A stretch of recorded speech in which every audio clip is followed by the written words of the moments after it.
Welcome to episode 130 of Stageworthy. I'm your host, Phil Rickaby. Stageworthy is a podcast about people in Canadian theatre featuring conversations with actors, directors, playwrights, and more. Now, before I get to today's episode, I want to tell you about a little thing I'm putting together. It's called Shakespeare Retranslated. Now, with Shakespeare Retranslated, I take a play by Shakespeare and I run it through the internet's most popular translation site, and I translate it into another language. Then I take that version and I translate it back to English. Then I get a group of actors to read the retranslated version, but here's the thing. They don't get to see the retranslated version until right before they read it, and no one knows what language I've translated it into until I announce it right beforehand. I did this last year with Romeo and Juliet, and it was hilarious. This time, the play is Macbeth, and the retranslation will be read on June 24th at 7 p.m. at the Social Capital Theatre in Toronto. Tickets are on sale now, and you can find them by going to retranslated-macbeth.brownpapertickets.com or by searching for Shakespeare Retranslated Macbeth on Facebook. This episode, I'm continuing with Toronto Fringe coverage, and there are a lot of great conversations coming up that you don't want to miss. So one way to make sure that you never miss an episode of Stageworthy is to subscribe to the podcast. Subscribing is easy. All you have to do is go to Apple Podcasts or Google Music and search for Stageworthy and click on the subscribe button. If you want to drop me a line, I would love to hear from you. You can find Stageworthy on Facebook, Twitter, and Instagram at StageworthyPod, and you can find the website at StageworthyPodcast.com. If you want to drop me a line, you can find me on Instagram and Twitter at Phil Rickaby, and my website is philrickaby.com. This week, my guest is Kris Hagen, the creator of Lighters in the Air, which is presented as part of the 2018 edition of the Toronto Fringe Festival.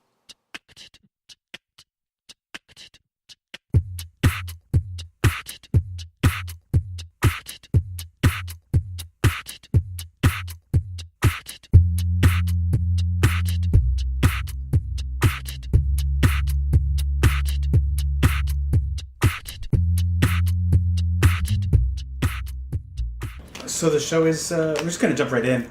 Okay. Show's Lighters in the Air. That's correct, yes. So, and that's at the Monarch Tavern, right? Yes, yeah. yes. So how is, what is Lighters in the Air?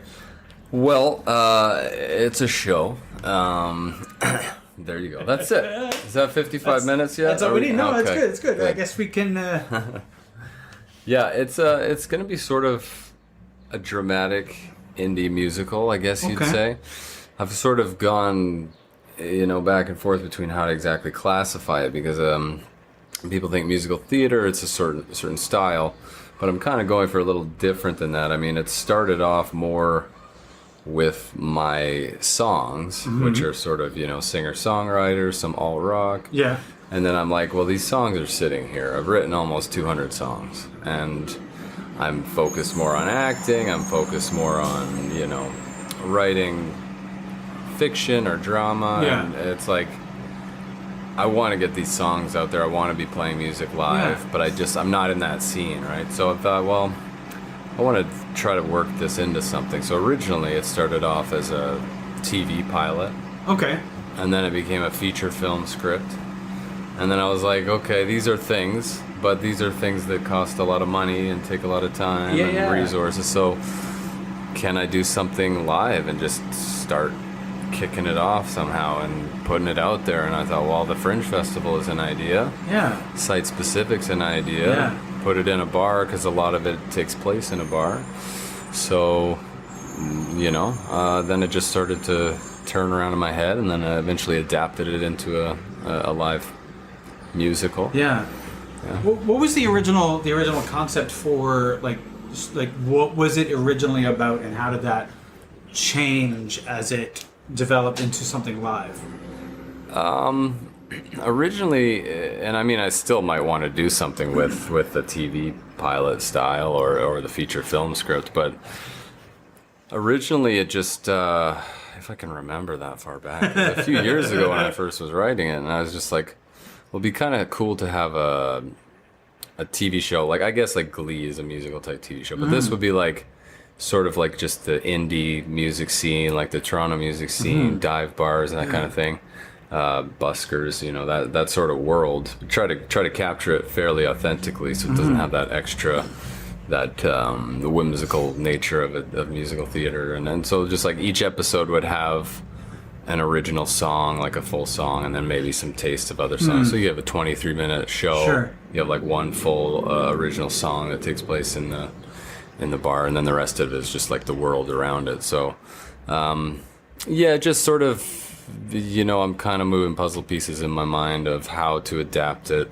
Okay, now I have to make it a feature, I have to add this, I have to do that, and then you're doing your whole structure of and then so like you lose little pieces and then you add bits, and then actually when I turned it into the live show, I knew I had to do it. I had the feature film. I kind of polished up the feature film for a while, and then that kind of sat there for maybe a month or so, and I was like, I know I have to do this because I have a show coming up. Yeah. But I didn't really dig into it, and it just kind of sat in the back of my head, and then a few little ideas for scenes came up, new scenes, how I would adapt things, and then it was probably about a month or two, and like maybe it was like February or something, one day, just an hour, like everything fell into place. Oh, wow. Like, every scene, I knew exactly how the whole live show would go. And I was like, okay, now I just have to actually write it. I have this whole outline now. Some of the stuff will be adapted, some moves, and it's just really just moving stuff around and kind of letting your brain do all this work and figuring out what works. For me, like writing, I've done it for quite a while, and it's all editing. It's just like always trying to make it better. Yeah. Anytime I get input, when I was like younger in university and creative writing program, and someone would give me, some feedback or something, you kind of take it with a little sting a little bit, and then but over the years, like, usually there's some truth to it, and usually if you take a step back, you can make something better. So I always try to continue to edit, and I usually end up with something better in the long run. So I think it's interesting because I think that the way that a lot of us react to criticism when we're young or starting out is, well, it's immature. It's it is a bit of a sting without without really trying to figure out, like, okay, so why is that criticism being given? Digging in and figuring out, like... Yeah, and it's very complicated, too, because I think that we're passionate about it, or there's something authentic about what we wrote, so it does feel like, you do need to step back from that personal element to create a piece of art that is more accessible. And there's often a rebellion against that when you're younger, because it's like, well, no, this is closest to who I am at that time. And then as that changes, I think then you're like, okay, now that I've changed myself, now I can see that person, from a more objective standpoint, it just wasn't as good, like, and that whole thing is subjective, but there's some level of objectivity to quality of work, I think. So I think it's fair to have that reaction, but and not just to change just because someone says to. But I think as you develop further, you've got more perspective, more experience. You can take in more information and process it as it needs to. Like, you don't always take everything everyone says, but but it's not necessarily like change just because they said to. They said something. There's a reason for it. And then you find a way to make it work. Exactly. You can't just make every change that everybody suggests. No, otherwise of course, you would never. Nothing would be yours, and nothing would ever. Yeah, and sometimes you'll get two people saying exactly opposite things. So exactly. What are you going to do with that? So were you drawn to the Monarch Tavern for a particular reason, or what was it about that venue that made you want to work there? I mean, I'd been there a few times, and just something about when you walk into the place, it has a certain atmosphere to it, and I felt like the layout was something that was really, really positive. There's a good enough space there, and I know they had done shows with the Fringe before. Unfortunately, I have not actually seen any of the Fringe shows that have been put on there, but I thought of all the venues that kind of come to mind, that one sort of stuck with me, and then because a lot of bars are kind of smaller, and these, like, even it's kind of set in a dive bar, the show called The Empty, like a fictional dive bar in Toronto, but in terms of having an audience and having a venue that's been through the Fringe before and knows what to expect, I think is hugely helpful. Because if you go to a brand new place and it's just like, well, we need this is that, we weren't expecting you to do this, and so I mean, that was the first place that came to mind, and fortunately they were on board with letting us put it on there. So yeah, it is certainly helpful to have a bar that has done Fringe before. I was thinking about doing a site specific at one point, and I approached one bar, and they were like, "Oh no, we did a Fringe show once, and we're a restaurant. People were coming in, and I was like, well, probably shouldn't have done a Fringe show there. You can't control who's coming in." I mean, good for them for trying it, but it's like it's better. It suits some places better than others. Yeah, exactly. For sure, Exactly. I mean, I've seen a few things at the Monarch Tavern. It seems like actually a really versatile place. In terms of at least what they'll let people do with it. Yeah, I mean, they seem pretty open. Like they are on board with like independent art in the city. Like just from when I've talked to them, they they have the Canadian Music Week stuff there, and just for it's like an older bar, and I think that just that spirit I think is kind of alive there, and they want to keep that going. Like I don't think it's a big time where they make a ton of money, so we appreciate that, and we work with them as best as we can. But the thing is too, the downstairs is closed like most of the day. Everything's upstairs. Until maybe shows at 8 p.m. or something. So that we'll be able to get into do rehearsals. And so it's very beneficial for artists. No, it's really good. It's really good. You mentioned creative writing and stuff. And I noticed from your website that you've got a lot going on. You've got some voiceover, you've got music, and you've got some film work. When did you start realizing that performing was a thing that you wanted to do? Well, I mean, honestly, I think it was quite young. I still remember the first lines of the first acting class I took. I had a monologue. I was like, "I wish I was a hot fudge sundae." I don't remember the rest of it, but it's like I kind of got away from that a bit, and just not knowing kind of the transition from like middle of high school, and like I was getting excellent grades in math and science and everything else, and you kind of just get lost in what you actually want to do. You're so young, like they kind of push you to figure out what you want to do at that age, and it's like, well, you can take like even 5 years and not like go into debt at school, and there's something to be said for keeping momentum going and not like dropping off productivity, but at the same time it just wasn't really sure, but I kept going, and I did figure out maybe second year university, I was like, oh, I want to do creative writing. Okay. Because I had done, I've always written too. But I kind of got away from the performance. Like I wasn't taking drama in my last couple of years of high school, and so I got away from that. But then I started coming back to it, and then it's just kind of gone in and out. And I've always taken acting classes, but just not pushing it. Just the inertia, I think, of not getting out there and meeting people and performing, and just being willing to fail in front of strangers. And if you get out of that habit, then it becomes harder and harder to kind of get back into it. Oh, absolutely. Yeah. I could sit at home and write prose and edit a paragraph for a day, and I'm still working on my novel. I've been working on that forever. But there was a point where I was just like, I need to be performing. Like I need to be with people. I need to be doing something collaborative and using the writing to help that sort of thing, but not writing in just itself, because I just felt like maybe I'll do that another time in the future, but the time is now if I do want to perform to like get after it. What did you study at university or college? Well, I started pretty generally, and then my double major was English and creative writing, and I was definitely much more interested in the creative writing aspect, mainly because there's a certain point where I was like, I've read half of Shakespeare, I don't really want to read the other half. And just the essays, like I'm just not an essay person. I can talk about stuff or analyze it. I analyze things all the time. But just having to put it into writing, and I don't know. It's just the academic side is just not really my thing. Yeah, there's a certain format to an essay that isn't particularly conducive to creative thinking. Mm-hmm. Yeah, and I would always slip some in there, but I was much more drawn to the creative side. So that was my eventual double major. And the last, like, taking summer classes to finish those last, like, 3 English classes was like, I do not want to be writing essays in the summer.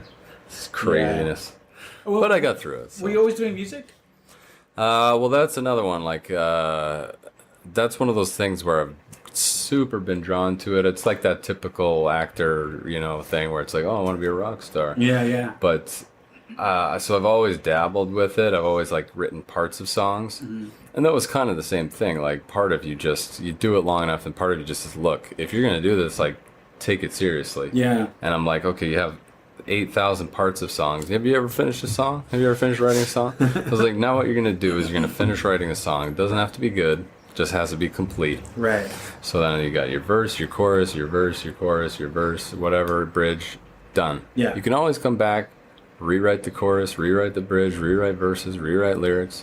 You can always come back to it. Yeah. So then I just started finishing songs. Yeah. Before I knew it, I was like, I got 20, 30, and now I don't know, probably 190 songs. Yeah. Because I just got in the habit of finishing things. Like, it's the same with anything. Like, it's hard, but you have to, if you're making films, you're doing something. You film something great, and then it gets into post. Yeah. I've got a short film, in post right now, and it's just like, that takes time, but you got to push it through because you got to complete things, and then finishing is actually really hard. I know. I mean, just from a writing point of view or creating something. Yeah. I don't know about you, but my inner critic likes to, or my brain enjoys throwing better ideas at quote unquote better ideas at me once the thing I'm working on stops being fun. Right. When you really have to buckle down and start working on it. Yeah. And that's when I start getting the new ideas. And for a while, when I was a lot younger, I used to chase those ideas, and I would put this aside because this wasn't. No, this idea is better. It was new, not better. And so there were a lot of things unfinished because finishing takes effort, and starting is really fun. Yeah, absolutely. And I mean, I still do that to some degree, but I think there's just something to be said to having the discipline. You need discipline with art, I think, to have it sustain over a long period of time. I mean, you can have flashes of brilliance, but to have a career with it or to develop to a certain level, I think you do need some discipline.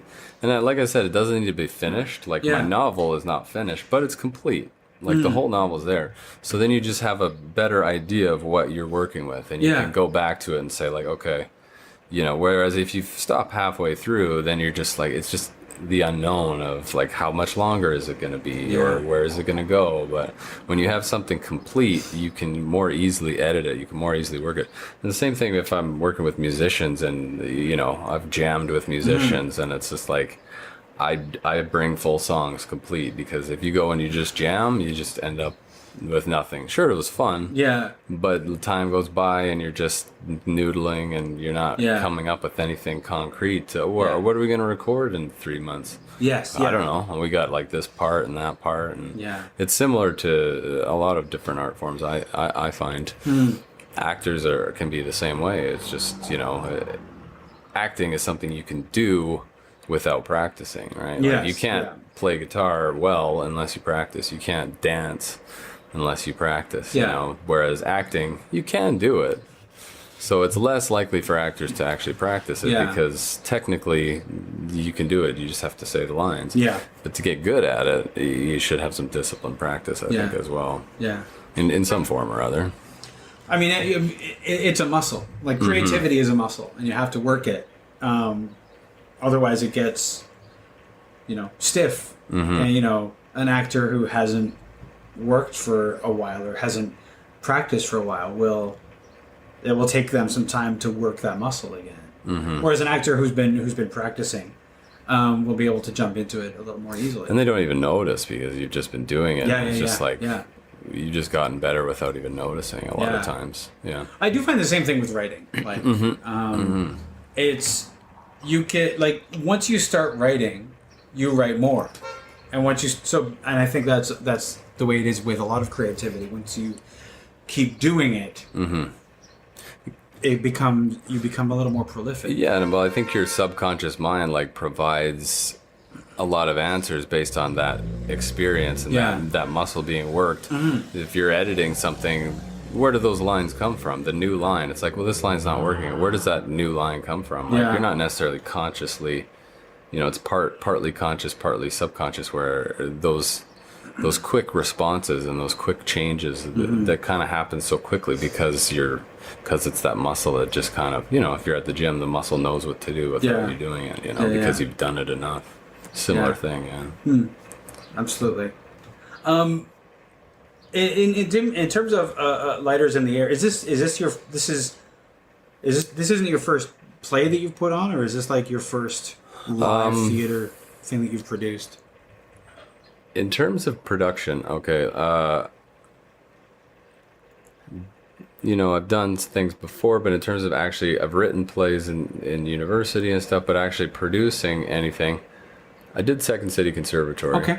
So as part of an ensemble that we did our show there, and then we took it to Windsor Fringe, and we performed it there. And then I did a duo sketch comedy thing with Scott Rawson, which we have a couple hoser characters called Tugg N Chugger, and we put on a little sketch comedy thing at the Montreal Fringe, but that was like 2012. Okay. And then so in terms of actually a play, producing it, putting it on, and I'm directing it too, which is, a lot. But so it's pretty much my first thing. But I feel like a lot of my other experience and everything is going to help, it come to a certain level. Yeah. So it doesn't really feel like that to me. I mean, I guess technically it is, but for some reason I feel fairly confident in the process. No, that makes a lot of sense, because with the Second City experience, and you've done some fringe stuff, especially, I feel like if you've traveled with a show, even if it's just to another city, that's a different fringe experience than if you just do a fringe at home, and you learn so much about doing a show when you have to go someplace else. Exactly. And I did a show in Australia. I mean, part of casts of a play, and just learning how people work together, the teamwork that's necessary, working on films. I've helped out on films as sound person, set deck, writing, directing, producing, like every different role, so you get a good sense of how everything needs to work together to make it work. So we'll see. It's supposed to be fun, so I think it's going to be a lot of fun. Well, I mean, there's certainly a site specific gives you a lot of freedom in terms of what you can do in a space, because you don't have to treat it like you would if you were just in a theater. People don't have to sit in one spot and look in another. You can put things anywhere. Yeah.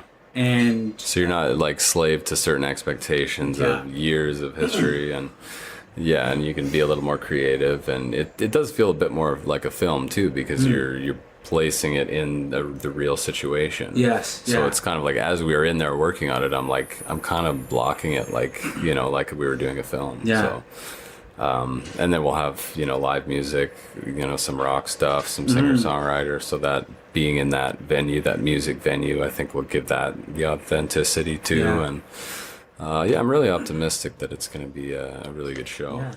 When you're casting the show, are you looking for singers who act, actors who sing? Are you looking for people who are more musician? What are you looking for? What were you looking for in your cast?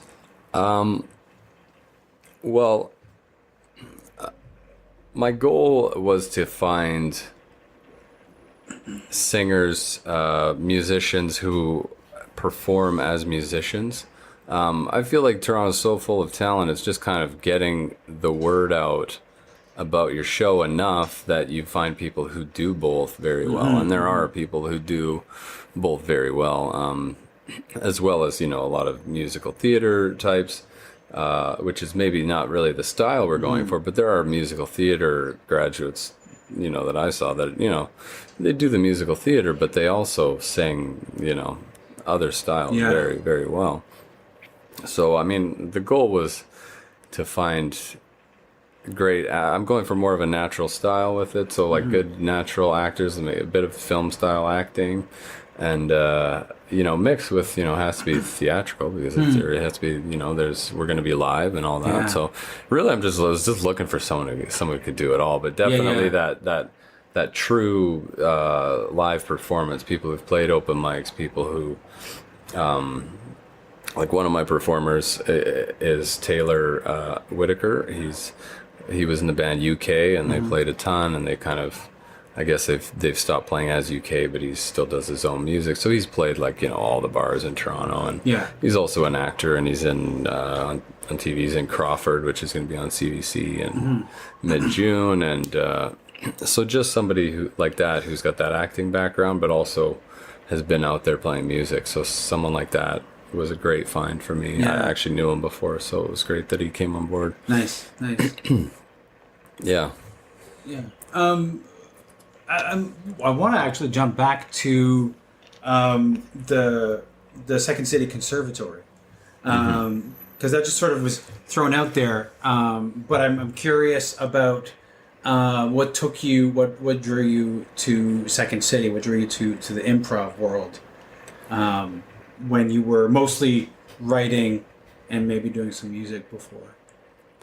Yeah, it's weird. Like I do have a bit of that kind of every jack of all trades thing. Like I've always been into comedy too. I lived in Australia for like a little over a year, and then because I lived in Victoria, and then I was kind of living back at home in Kelowna where my parents were, and I was just like, I got to go out and like, dudes, I got to push more. And so I lived in Australia, and then I got a visa to live in the UK. And I was like, but I really, if I keep moving around, I'm not really going to get going with this art stuff, artistic pursuit. So I was like, I'll try the Second City. Like I knew about it, I'd always followed, all the, Saturday Night Live and all the comedy stuff. I've always been into comedy. So I was like, I'll try it and kind of see how it goes. If I'm not feeling it, then I'll jump over to London. Yeah. But I just kind of got caught up in it, and I ended up staying, and that visa elapsed. So it's interesting you were saying about how like traveling was exciting, but if you're going to make something happen, you have to spend time in a place.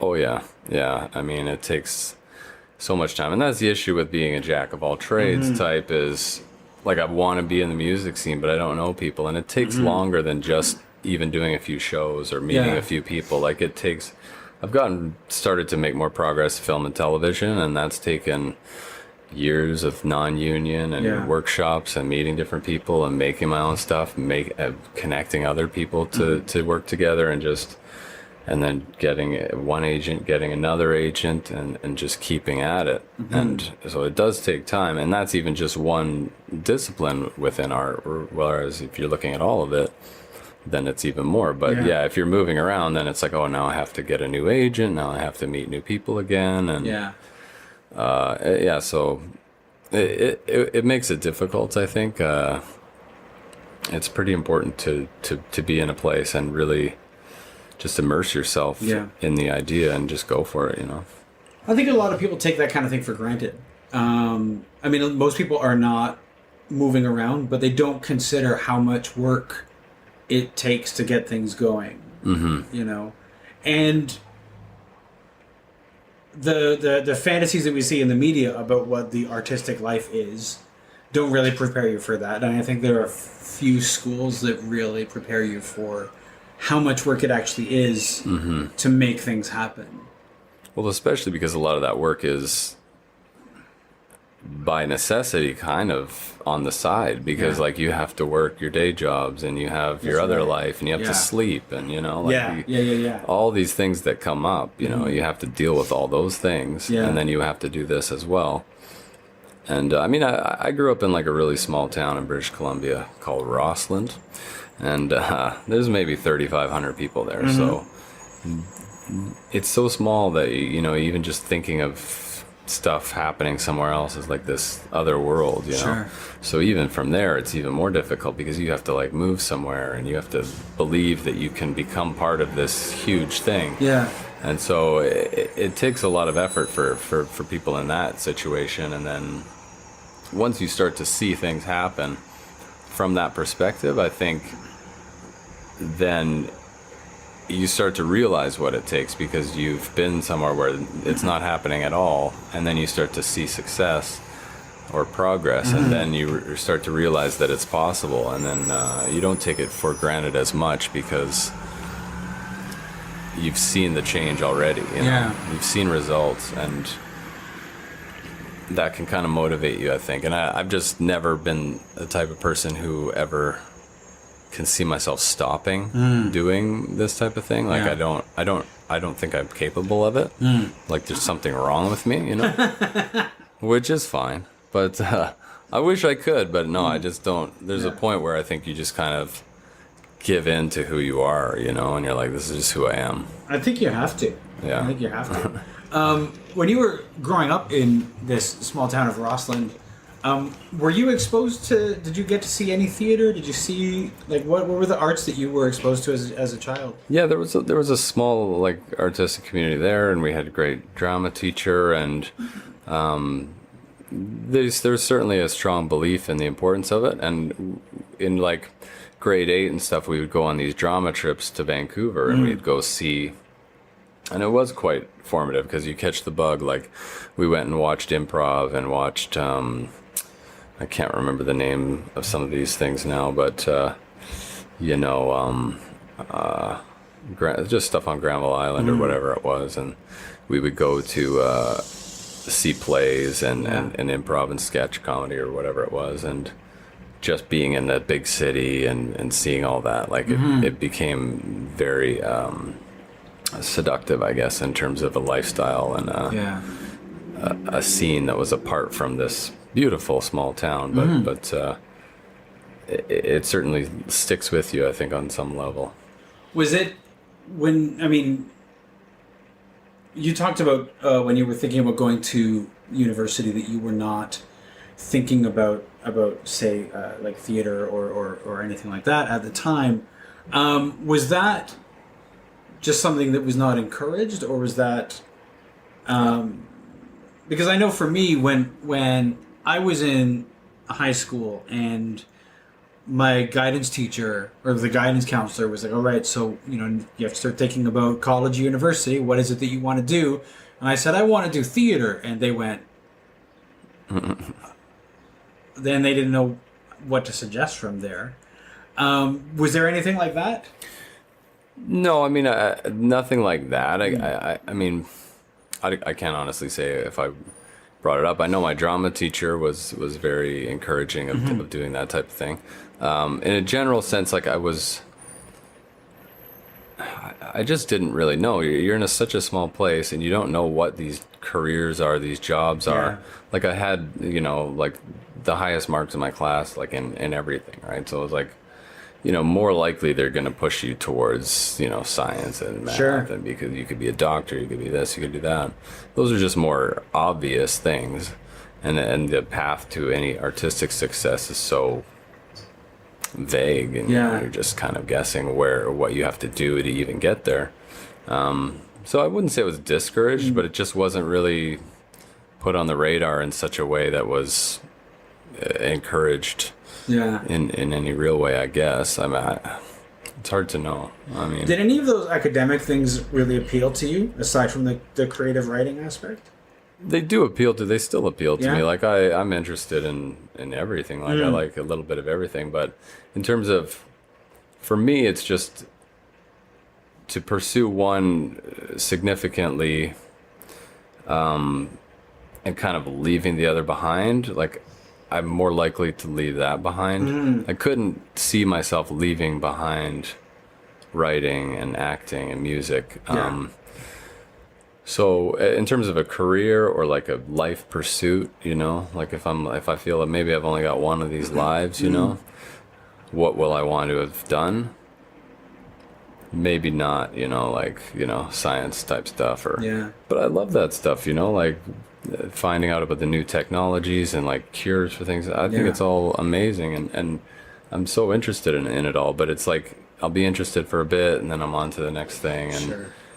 I couldn't see myself like zoning in on one career path, because that can get pretty specific too if you start looking at medicine, or if you want to actually make real progress and stuff, then it can get pretty specific, like it's specializing in certain gene therapies or whatever. It's like very specific. So for me, I'm just too interested in too many things to zone in like that. Well, it's interesting because, I mean, with a life in the arts, you sort of have the freedom to, to write, to make a play, to write some music, to do improv, to do all the things that sort of enrich each other. Because you start to have, like, yes, you are a jack of all trades, but like you're the guy who knows how to make music and how to put a show together and how to write and things like that, which can make you valuable in terms of like when you're making your own stuff, you can do pretty much anything.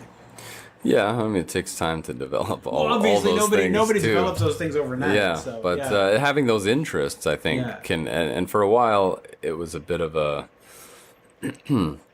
more of an issue, because I'm like, well, I kind of want to do both of these things. It's like, well, you need to focus on something and make some progress at that and then bring the other in. But you kind of get torn and you kind of like don't finish things, don't finish projects.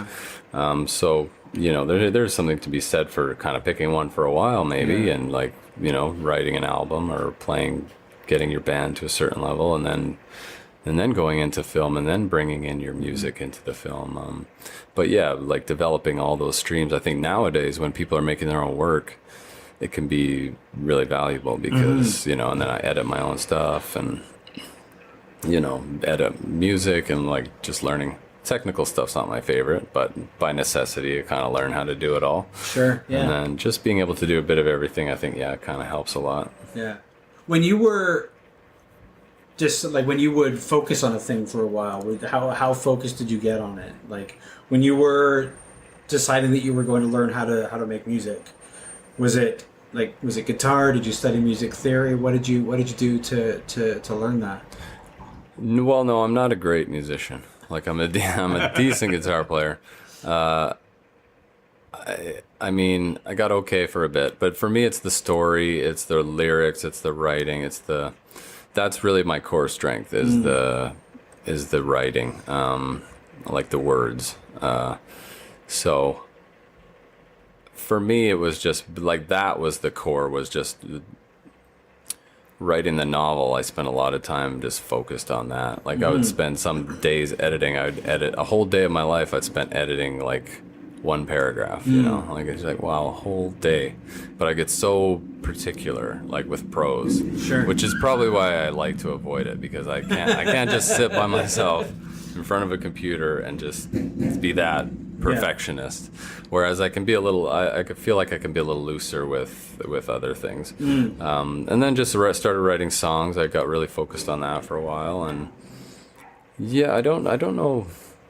That's the thing. I never really got so focused. But and the singing was another thing. Like I struggled with that for a long time. And I was like, okay, I can sort of sing a chest voice, I've got a natural voice, but learning how to sing, up the register and stuff took a while. Finally, I kind of had a breakthrough one day. Started getting some lessons to develop that. And so finally I got a little bit better. And then just putting it all together and just performing it passionately and like having the purpose of art, whatever it is, to educate, entertain, or to share feelings, like that people have. So just trying to really be present with whatever I'm actually writing. And, it's probably not perfect. I mean, my singing or anything else, but if you really believe it and it's really, you're connecting with people and feeling it, it's probably okay. The funny thing is, I kind of really love imperfection. I love just, not like when something is like, when you're like, oh, that's just wrong. But like when there's a little bit of imperfection. Makes something seem, I don't know, more natural, more real, so that it's, it's not too polished. And that's a good lesson for actors who are auditioning, because that's a whole other thing. Like, we ended up getting probably almost 175 submissions for the show, which to me is pretty crazy for like a unpaid-ish fringe show. Yeah. But so I could only bring in so many people, but you learn a lot from casting sessions. Like, if anyone, you know, rather than taking an acting class, if your friend needs a reader for something, do that, because that's an acting class that you don't even have to pay for, because so many people do so many great things, and you just learn that it's not necessarily perfection that they're looking for. It's just they don't even necessarily know, or it's just a feel, or it's a fit, or, you know, like I cast people who stumbled over the lines. It didn't matter, you know, because it's all about so many other things. Sure. You know, I learned so much sitting in on auditions, just watching people come into the room, like watching people kind of lose the role almost immediately when they walk into the room, because they're like a mess or whatever. Yeah. And they're coming in with this like really frenetic energy, and also just the way that people talk to the people behind the table. You can learn just watching auditions is such a valuable thing. Yeah. And I really just feel like I'm not audition, like I don't know what other people auditioning things think, but I think just that being human and is so important, and connecting with, because you're looking for actors who connect with their scene partners. Yes. So you're also looking for them who connect with you and who you're gonna want to work with. And I don't think you ever need to go in and be perfect. Like, they just want someone who's, you know, comfortable and confident enough with themselves to just be who they are and connect with the person. And you're not trying to win the role.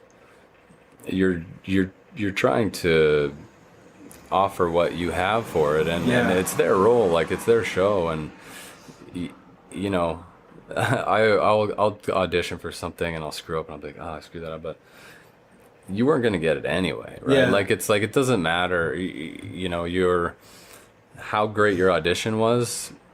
You know, those things are not usually going to make a difference, because it's going to come down to are you the right fit for it. So I feel like going in with trying to get the role is like you're trying to get something from the person that's across the table, but really you're just trying to work with them and see, okay, well, I you know, this is the character, this is what I can do for the character. Does it work for you? If it works, great. If not, I'm on to the next thing. Because if you come in with that thing like, oh, I didn't get that, you know, it's like, well, why were you trying to get it? Like, because it's not, if you're not right for it, then you're not serving the story, you're not serving the audience. Like, let it be, you know, like, let it be what it is, and you'll find something that is right for you if you have that attitude of just coming in and obviously prepare, be professional, be pleasant, connect with your scene partner. I think those are pretty much all you need to do. And the rest, some days you're going to get there late because of streetcar, and you're going to fumble your lines, and they're going to be rushed because they're whatever, all sorts of things happen.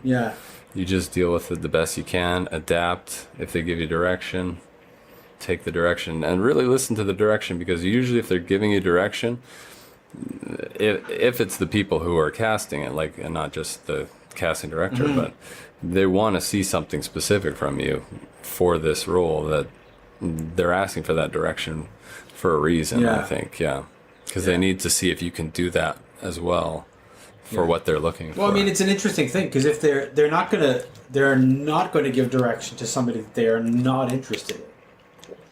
So when they give you direction, it's not because they are being dicks. Like, some people get really like upset that they're being like getting direction during an interview, but it's like, no, they want to see what you can do with the direction that they're giving you. Yeah, and I mean, I had so many great people come in, honestly, and I was like, you're gonna hate me, but do you want to do a cold read? Because this is another side of this character that I didn't have in the sides that I realized that I might need to see from some people. And everybody was like really great about doing that. And I think it's kind of gotten around that how important it is to kind of, work with people, and how it's just a process of, it's an incomplete thing just to have the sides and stuff, and it's an imperfect way of bringing people into a project, auditioning, but just realizing that everyone's trying to work together to make something, and people have stuff riding on it, like people put millions of dollars into these shows and movies. They can't just cast you because you want to be in it. No. And like, I put years into writing this, and I put years into the music, and I'm going to be working with these people for a month and a half. And I mean, I want to do the best show I can. So, and I want, and I can only cast so many people. So there's so many great people that I couldn't cast. I was like, I just don't have a place for them in this show. I wish I could. And I hope they realized that they were really great, but it's tricky. I always found that one of the most disappointing things about being, like, making those choices, because there were so many great people, and you do legitimately wish that you could give them something, but there are only so many roles in each show. And I take it very seriously. Like, I watched because I had the second audition day. I had so many people. I filled it up as much as I could to see as many people as I could. I stopped to go to the bathroom twice. Didn't finish my sub in 8 hours, and then I went home and I just watched tapes. Even the first night, the next day, I spent all day thinking about it. I watched the tapes for hours, just trying to decide how things fit together, who fit. And then, it's just like, at some point you have to make a decision, so. Yeah. But, and did you make those decisions just yourself, or did you bounce ideas off people? Was there anybody else at the table with you? Well, because I did have people in the room with me, and then, because I'm directing myself, and I've done that before, and it's pretty tricky, especially with film, because you have to get those takes on the day. So theater, hopefully I have a bit more time. But I've got 2 assistant directors who are helping me with this. And one of them, I was like, okay, I've cast it in my head. Now you come and you cast it, and then you try to talk me out of my choices. So he came and he, picked who he picked, and then we kind of compared and talked it through. So that helped. And then even after that point, there was still 2 days where I was still, and there was one character I was going to have, or 2 characters, so I was going to have 1 actor play. And then I thought, well, the show's more natural than that, and I have so many talented people, so I should probably just cast 2 people. Yeah. And then so I had to start rethinking things based on that. But it definitely helps to get other perspectives. Yeah. And our publicist, Victoria LaBerge, is... she was my roommate for years, and she knows me very well, and I'll be thinking, and I know something, and then she'll come in and she just will say something. I'm like, yes, that's exactly what I needed to hear, because, I know that, but I'm so caught up in it that I needed that clarity, and she provides a lot of clarity. She's great. When you were casting it, you had the cast in your head, and your assistant director, when they were presenting theirs, did they suggest anybody that you had already had in your mind? Yeah, some of them were probably easier choices, and maybe we had talked a bit before, and we kind of knew some of the choices, but there were a few other ones, and it was useful, but I pretty much talked him into my choice. Oh, really? Okay. Yeah. Okay. Well, I mean, because I'd spent more time with it. I know the story better. Sure.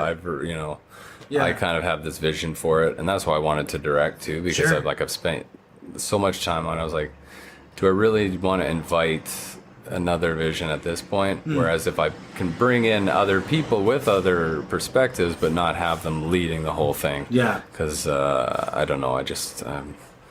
I'm not super. What's the word? Precious about my stuff, but I do have a little bit of a sense of, okay, I can't just give that away. No. And if I had someone in mind, maybe I would have, but I didn't either. So I was like, I'm not going to go looking for someone. I'll just do it, see what happens. Yeah. What's your performance schedule like for this show? I mean, because with the site specific, you can make your own schedule. Yeah. And you could overdo it. You could do every night, or you could do a few nights. What are you guys doing at the moment? Well, I guess we've almost overdone it then. We're doing 11 shows. We do have 1 day off, 1 night off. So I don't know. I think we'll be all right with 11. I think one day off is a lot of good. plays some people do 2 shows in a day, and to me, I've done that before. and that's more challenging. Yeah, that's a lot to do. It is a bit challenging with singing and acting. Hopefully we're all, fingers crossed, and keep our voices, but that just comes with territory. I mean, you have musicals, in town, and they do tons of shows. So, if you're going to be a professional performer, you got to be able to deal with that. You got to be able hectic schedule. to deal with your voice. Yeah. Yeah. I think it's good. I mean, it is good that you have a day off, because I know, like, Fringe is not a normal performance schedule. Right. There's always so much more that's necessary in Fringe. Like, promoting the show and all that stuff is such a big deal. And if you have a large cast, and if you can get everybody going out and doing stuff, then that kind of helps too. But it's a lot of work to do a Fringe show. And having at least one day off. Yeah, we got our day off in the middle of the run, too. So I think we have 5 shows and a day off, and then 6 shows. And the cast is 9 of us. And then we have a couple assistant directors. Victoria is our publicist. Laura Moniz is our stage manager, and she's been doing Toronto Fringe for like 12 years.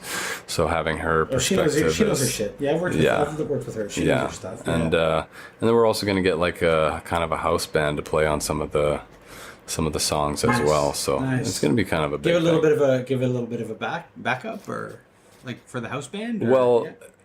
Okay, so basically the story of the show goes from the present time, where kind of the dive bar is kind of past its glory days, and then we do go back into the past. So in the past, things were a little more lively, and that's when the rock music was being played, and so on those songs we'll have a drummer and a guitar player, and just to make it a little more of an actual live music show. Nice. Kris, where can we find you on the internet? Well, my website is, you don't even need a www, believe it or not. KrisHagen.com. That's KrisHagen.com. Kris with a K. I'm on Facebook. IMDb, I've got some credits on there. Kris Hagen. Google Kris Hagen. But my website's kind of the best, because it's kind of the hub, and you can find other stuff from there. It kind of has a bit of all my pursuits on there. I don't have much about the show on there yet, but so you can find information on the show at Instagram, Twitter, or at the moment mostly Facebook at Dive Bar Theater. So that's consistent with all those forms. So that's where I would go for now. I would go there, because that's what's happening now. I'm dead focused on this show. I think it's going to be pretty great. I mean, I'm probably biased, but I really like my cast. I think we've got a really amazing singers, great actors, and having that site-specific thing, and I'm excited about it. I'm really excited. Nice. That's awesome. Kris, thank you so much. It's been great. Great. Well, thank you very much for having me.